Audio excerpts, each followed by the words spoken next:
So, we're diving into the speculative turn today, a real grab bag of contemporary continental thought, and honestly, it feels a bit like a forced march back into the icy wasteland of metaphysics. Indeed. The shimmer of post-structuralism seems to be fading. We spent decades meticulously dissecting language, meaning, and now, here we are, picking through the ruins, staring into the void. And instead of turning back, these thinkers, they're practically embracing the abyss. We've got excerpts from academic papers, book chapters, even a daunting conference overview, all wrestling with this resurgence of realism, of materialism. Yes, and not just any realism. This is a realism stripped bare, free from humanistic illusions, a stark confrontation with a universe potentially indifferent to our existence. So let's unpack this philosophical Pandora's box, shall we? We're dealing with some heavy hitters here. Badiou, Delanda, Laruelle, Latour, Stengers, Zizek, the gang's all here. It's striking, though, isn't it? The diversity of thought within this speculative turn, even with this shared rejection of what had become, well, philosophical dogma. Right, because it's not about returning to some naive pre-Kantian realism. These thinkers are grappling with the limitations of representation, of human access to, well, to anything, really. Precisely. And that's where the anxieties surrounding this resurgence come in. Some see it as, well, regressive, a return to a positivism that's ripe for lack of a better term, misappropriation. And then there are those who worry that by reopening the door to metaphysics, we're inviting a deluge of irrationality, of obscurantism. It's as if, having spent decades dismantling the grand narratives of modernity, we find ourselves standing amidst the rubble, faced with the terrifying prospect of having to build something new, something unthinkable. And it's precisely that terror, that confrontation with the abyss of the real, that these thinkers seem to find so compelling. So where do we even begin? Let's start with the new materialists. They occupy a particularly precarious position within this speculative turn. Because even as they grapple with the materiality of existence, they can't escape these fundamental questions. Questions about the nature of matter itself, its relation to consciousness, to the very act of thinking. Consider Adrian Johnston's critique of theological materialism. He's particularly concerned with thinkers like Badiou and Maya Su, who he sees as attempting, well, an impossible balancing act. They want to hold on to a materialist worldview while at the same time clinging to these almost, dare I say, mystical notions, the absolute, the event, the radical break. Johnston argues that their metaphysical commitments are ultimately incompatible with a truly materialist position. If we are to embrace materialism, he suggests, we must abandon the search for any ultimate ground, any inherent meaning. We must learn to live with the unsettling reality of existence as, at its core, contingent, groundless, meaningless. It's a bleak outlook, to say the least. Bleak, perhaps, but also brutally honest. This idea of contingency, of a universe indifferent to our desires, is a recurring motif within this speculative turn. So where does Miyasu fit into all of this? He seems to share this fascination with contingency, but approaches it from a slightly different angle, wouldn't you say? Absolutely. For Miyasu, the key to unlocking the real, to breaking free from the shackles of correlationism, lies in our ability to think beyond the confines of human experience, of human thought itself. It's a radical proposition to suggest that we can somehow think our way out of our own minds. Radical, yes, but also necessary if we are to escape the correlational circle. Miyasu argues that we've become trapped within a closed loop of thought and experience, mistaking the shadows on the wall of our own minds for reality itself. It's a bit like being stuck in Plato's cave, only this time there's no escaping into the sunlight. Precisely. And for Miyasu, the way out of this predicament, the way to access a reality beyond the correlational circle, lies in mathematics. Mathematics? Yes. You see, mathematics allows us to think about events that predate human consciousness, events that transpired in deep time, before the emergence of any observer. He's talking at a time before life itself, before the very conditions that make thought possible. A time when the Earth was a swirling chaos of molten rock and toxic gases. Exactly.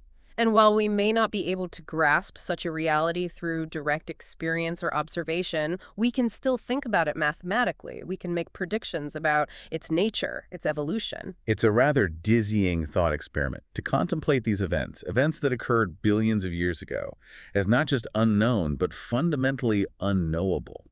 At least unknowable in the traditional sense. Yet the very fact that we can think about such events, that we can model them mathematically, suggests that there is a reality outside of our limited correlational framework, a reality that Miyasu terms hyper-chaos. Hyper-chaos. It sounds almost Lovecraftian in its scope. In a sense, it is. You see, Meillassoux takes Hume's problem of induction to its radical conclusion. Remember Hume's argument. We can never be certain that the future will resemble the past. Just because the sun has risen every day so far doesn't guarantee it will rise tomorrow. Right? Like some cosmic game of Russian roulette. You never know when the bullet is chambered. Precisely, but Meillassoux goes even further. He suggests that in a universe governed by hyper-chaos, not only is the future radically uncertain, but the past is as well. The fundamental laws of physics, the very fabric of reality, could change at any moment, could have always been different. So we're not just talking about the possibility of some catastrophic asteroid wiping out life on Earth. We're talking about the asteroid itself suddenly ceasing to be an asteroid, or gravity reversing itself, or time flowing backwards. It's enough to make your head spin. And yet, this is the reality that Meillassoux asks us to confront. A reality in which contingency reigns supreme, in which even the laws of physics are subject to radical change. It's a reality that unsettles our deepest intuitions about the nature of, well, nature itself. And yet, it's a reality that Meillassoux seems strangely drawn to. This radical contingency, this hyper-chaos, it becomes for him the only true necessity, the groundless ground of being. It's a bleak kind of comfort, wouldn't you say? To find solace in the very heart of chaos. Bleak, perhaps, but also strangely liberating. You see, by embracing this radical contingency, Meillassoux believes we can finally break free from the shackles of anthropocentrism, the illusion that the universe holds any special significance for us, for humanity. We're no longer the protagonists of some grand cosmic narrative.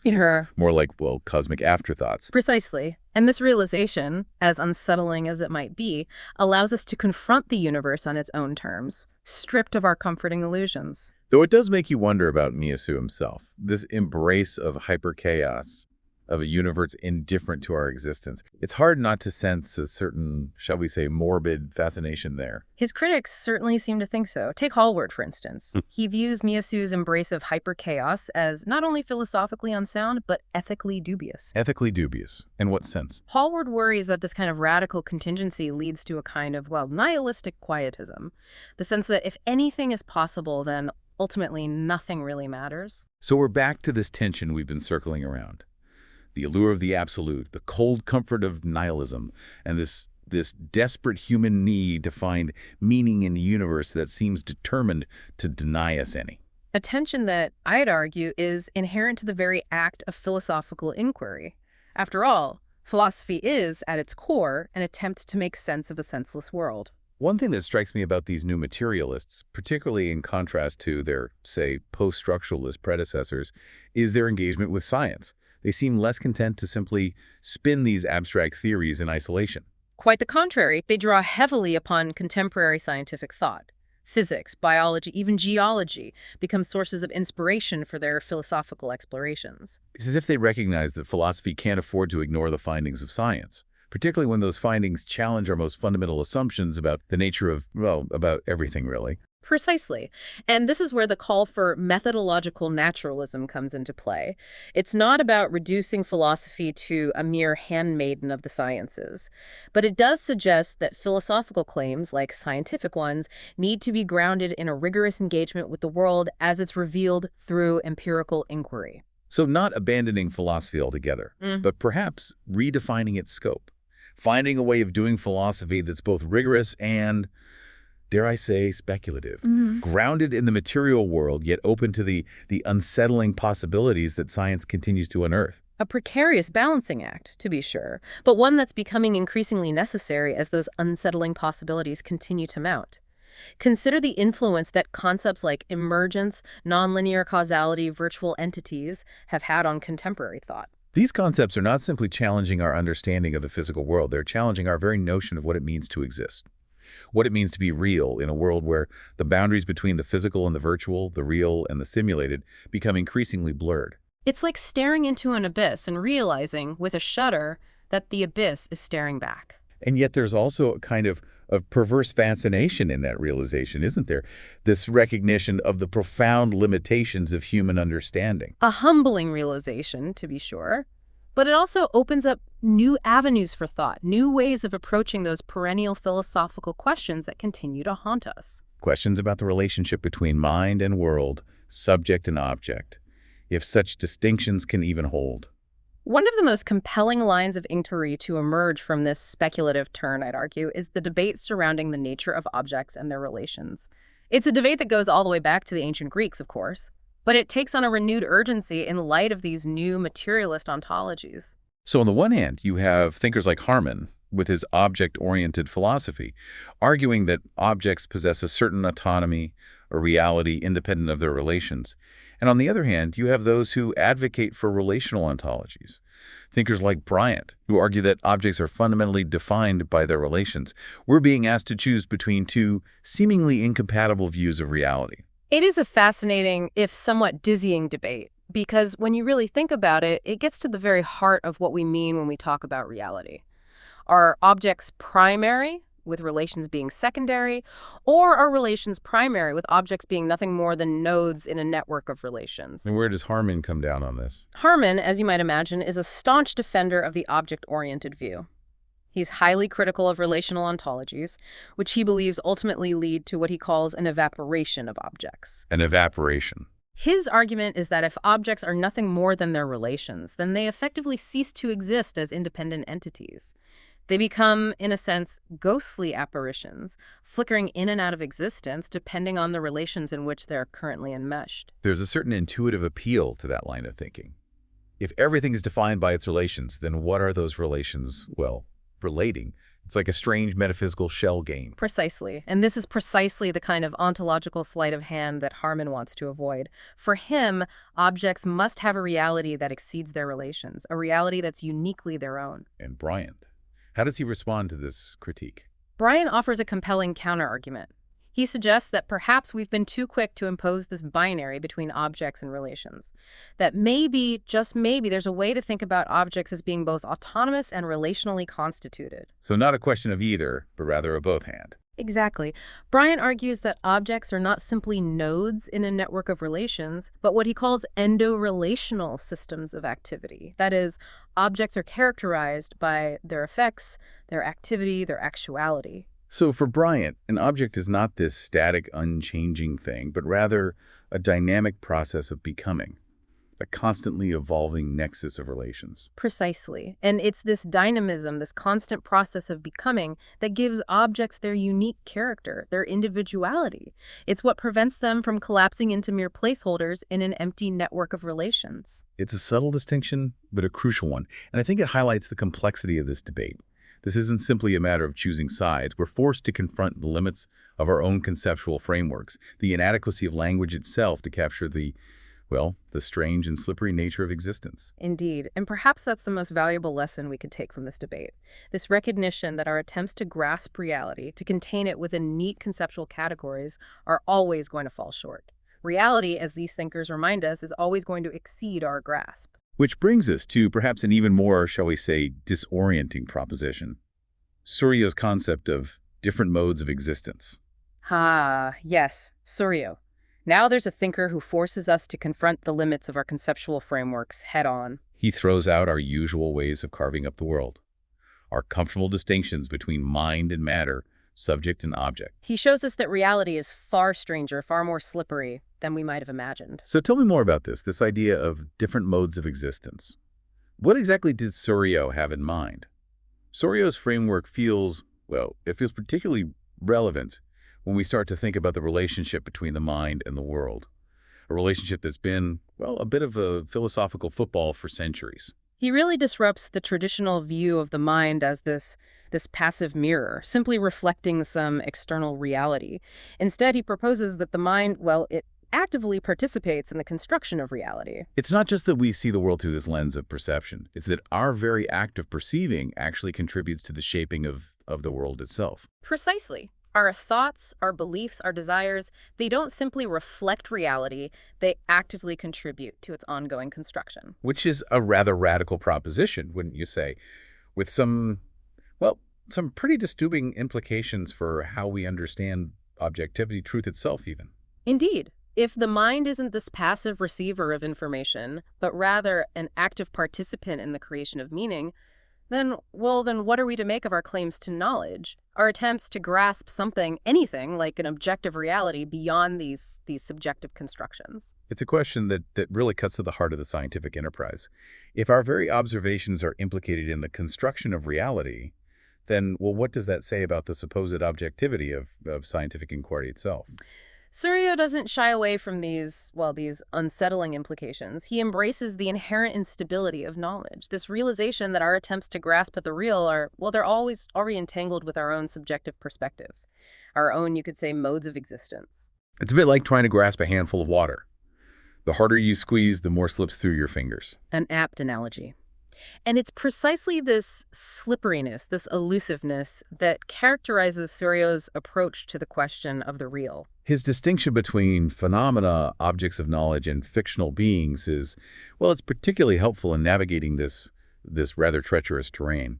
He argues that phenomena, they're not simply given to us in perception, but rather they're constructed through this complex interplay of sensory data, conceptual frameworks, and, well, cultural norms even. Yes, and this means that even our most basic experiences of the world are already infused with, you could say, layers of interpretation, shaped by our language, our beliefs, our cultural background. We never encounter the world in some raw, unmediated form. Right, so it's like there's always already this filter, this lens through which we're engaging with the world. Precisely. And those filters, those lenses, they shape not only how we see the world, but also what we see, what we're able to perceive as real, as meaningful, as significant. And objects of knowledge, where do they fit into this? Objects of knowledge, as Suryo conceives of them, they're not simply out there waiting to be discovered. They're actively created through our processes of inquiry, our attempts to make sense of the world through science, philosophy, art, any number of disciplines, really. So they're products of our own making, in a sense, even as they simultaneously transcend our individual perspectives. Precisely. We strive to grasp the real, to capture it within our systems of knowledge. But our grasp is always mediated by the very tools we use to apprehend it. It's a bit like trying to describe the taste of water. You can use all sorts of metaphors, all sorts of analogies, but ultimately the experience itself remains elusive. Exactly. And then, of course, we have fictional beings. Those, shall we say, curious entities that populate our stories, our myths, our dreams. And Surya doesn't simply dismiss these as mere figments of our imagination, does he? No. In fact, he argues that while fictional beings may not exist in the same way that, say, phenomena or objects of knowledge exist, they still possess a certain kind of reality, a kind of power, you could even say, to affect us, to shape our thoughts, our emotions, even our actions. Think about the enduring power of certain myths, religious narratives, even fictional characters who seem to take on a life of their own. They may not exist in any, in empirical sense. And yet their impact on our lives, on our culture, it's undeniable. Undeniable. Which suggests that our usual ways of categorizing existence, of distinguishing between the real and the unreal, the true and the false, may be, woefully inadequate. So to bring this all back to our initial foray into the speculative turn, after wading through this labyrinth of contemporary thought, after staring into the abyss of the real, where does this leave us? I'd say we're left with the unsettling realization that the universe isn't some benevolent cradle for human existence. It's a vast, indifferent machine, grinding on with or without us. We're left with this profound disquiet of contingency, this understanding that our existence is a fleeting accident, a cosmic afterthought in a universe devoid of any inherent meaning or purpose. And yet this terrifying realization, I'd argue, also contains within it a glimmer of, perhaps a perverse kind of liberation. Because we're free from the shackles of teleology, from those comforting narratives that once gave our lives meaning. We're free to confront the abyss on our own terms, to create our own meanings, our own values in a universe that owes us nothing. It's a terrifying freedom, to be sure, but it's also a profoundly exhilarating one. The choice, then, it would seem, is ours. We can cling to the wreckage of our shattered illusions, or we can embrace the freedom of the abyss. But let's be honest, the abyss is already embracing us. The only question is whether we'll meet its gaze with fear or with a defiant smile.